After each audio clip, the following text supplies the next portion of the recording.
नमस्कार सम्पूर्ण किङ्स वालमा तपाईहरुलाई स्वागत छ। हामीले नयाँ वर्षको लागि नयाँ डिजाइन बोकेर तपाईहरुमा आज आएका छौँ। हेर्न सक्नुहुन्छ एकदमै प्रिमियम क्वालिटीको स्क्याच नआउने खालको वालपेपर हामीसँग आइसकेको छ।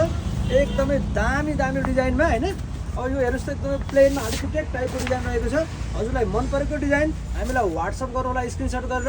यो वालपेपर चाहिँ तपाईले 10 मिटर लम्बाइ र आधी मिटर चौडाइ 57 स्क्वायर फुटको साइजमा पाउन सक्नुहुन्छ भने नर्मल्ली एउटा भित्तालाई 2 रोल लाग्ने छ। र यसको प्राइसको कुरा गर्नुहुन्छ भने हजुरले 1000, 1500, 2000 हेरी पाउन सक्नुहुन्छ। यसको प्राइस क्वालिटी अनुसार फरक रहेको हुँदाखेरि प्राइस पनि फरक रहेको छ। नर्मल्ली यो वालपेपर हामीले फेभिकल लगाएर पेस्टिङ गर्ने भएको हुँदा एकचोटि लगाइसकेपछि 15-20 वर्ष मजाले जानेछ। र हाम्रो लोकेसन कलङ्की काठमाडौँ हो भने सोरुम भिजिट गर्न चाहनुहुन्छ भने हजुरले किङ्स वाल भनेर गुगलमा सर्च गर्नुभयो भने हाम्रो लोकेसन पनि पाउन सक्नुहुनेछ। हाम्रो लोकेसन कलङ्की काठमाडौँ भयो भने डेलिभरी तथा फिटिङको सुविधा चाहिँ अल ओभर नेपाल पाउन सक्नुहुनेछ। सबजनाको लागि हाम्रो फोन नम्बर बायोमा रहेको छ भने यस्तै भिडियो हेर्नको लागि हामीलाई फलो गर्न नबिर्सनु होला। हस् त, धन्यवाद।